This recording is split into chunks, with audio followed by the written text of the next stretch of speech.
All right. Um, what we can note here, like I said, is that the standard error is going to be used in the mechanics section, which we'll be getting to in just a minute. So this last condition is very important. This is the independent group assumption. And basically what that states is not just are the members within the older and younger group independent of each other, but actually between the two groups, there needs to be independence. So I just said the adults of the old age group and the young age group are independent of each other. Now, why is that important? Well, I made a note here. When we get down to the mechanics, we're going to be using the Pythagorean theorem of statistics. If you remember back when we did events, if event X and Y are independent of each other, then when I find the standard deviation, I can do it by adding the squares of their deviations and taking the square root of it. We're going to be using a very similar formula to that. Thankfully, it's given to us on our formula chart. And that's going to help us in finding the standard error down here. Lastly, this is my sense condition. Since all of my conditions are met, I can do a two-tailed two-proportion z-test. Why is it two-tailed? Well, remember, anytime I write does not equal 0 or does not equal something in my alternative hypothesis, it's automatically going to be a two-tailed test. So that just helps me here. Two proportions because I used two different proportions, and a z-test because that's the only kind of test that we actually know how to do so far. So mechanics, let's get down into the mechanics. So I'm going to draw a picture of a normal model because all 9 conditions are met. Yes, 9 conditions. That means I can use the normal model, which means I'll have a mean and a standard deviation. Now I have a formula written down for the mean, but where did I get that formula from? Well, if I go to my AP approved formula chart, so you have access to this, this is the mean I'm going to use. If I have 2 populations, which is what I have here, this is the mean I'm going to use. I'm going to subtract the population proportions between the 2. Secondly, this is what I have for the standard deviation formula. Look at that. I'm adding something underneath the square root sign. Remember, that's kind of what I was talking about a minute ago. But I also have standard error, which means I'm going to have like the hats right here versus no hats, like in this formula. And then I'll also be explaining what all these formulas mean in this video as well.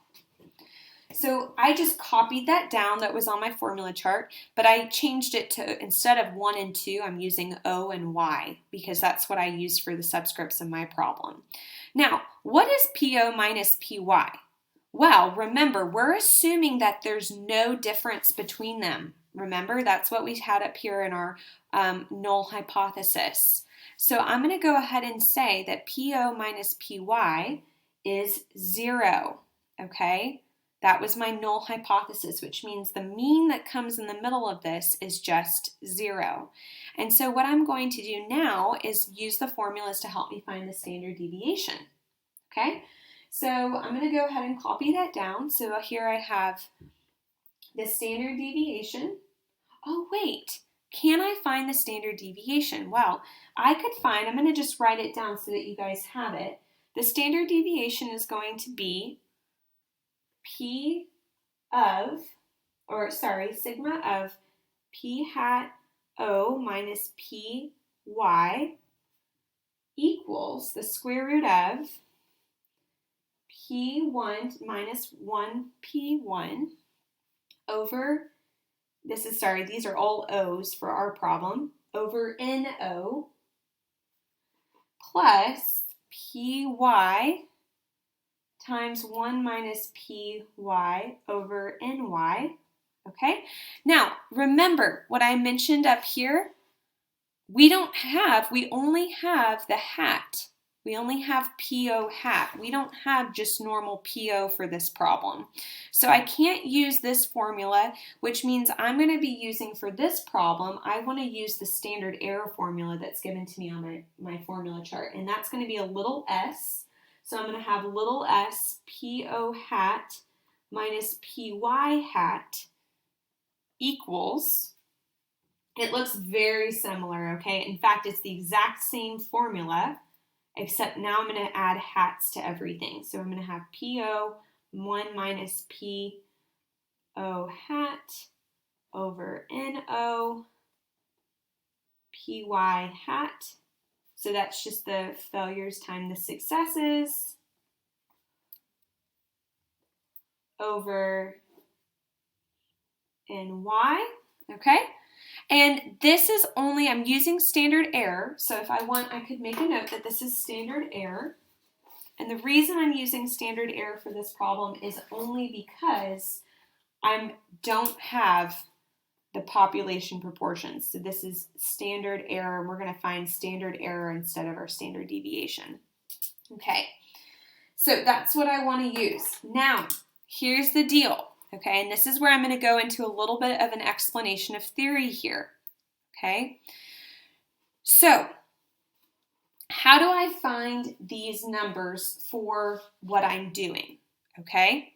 Well, we need to know something about pooled populations. So I'm going to write a little note here, okay? So for this particular problem, we're going to be doing something called pooling our populations.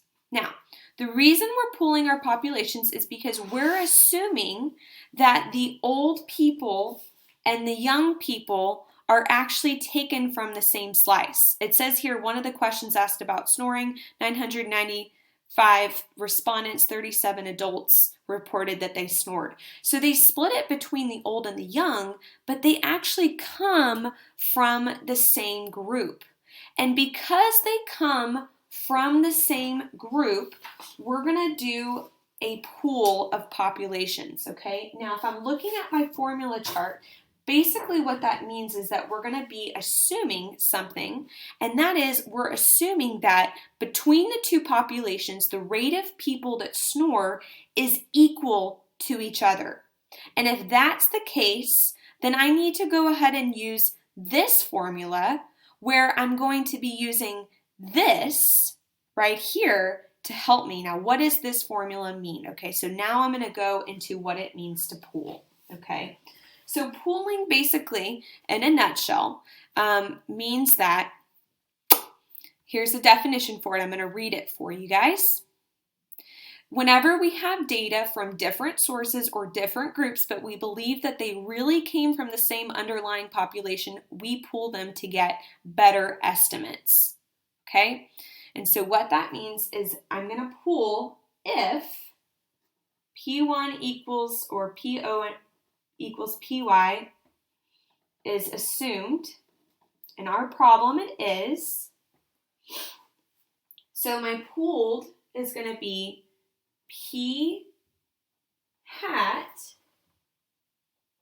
I'm going to write the word down here, pool, because I'm throwing them both into the pool together. And I'm going to say that the number of successes plus the number of successes over n. So for me, if I go back into my question, okay, how many successes, how many people were actually snoring in the young age group, and how many people were snoring in the old age group? So I'm going to take those two numbers. So I'm assuming basically here that I want both of these numbers to be equal to each other because they came from the same population. So to get those numbers, I'm going to have 48 was the number of successes for my young age group, plus the number of successes for my old age group, which is 316.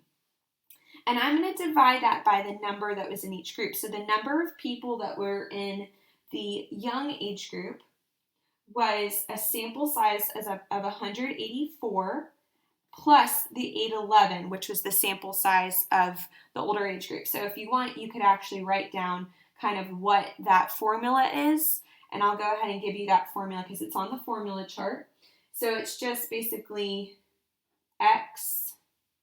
Well, I plugged the numbers in a different order. So I actually did the younger plus the number of successes in the older. So it doesn't really matter what order you add those in. NY plus NO. I could have switched these easily around and I would get the same answer. So when I add those, I'm going to go ahead and do that on my calculator. And what I'm going to get and see that I get is a proportion, okay? So let's go ahead and grab our calculators and see what we get.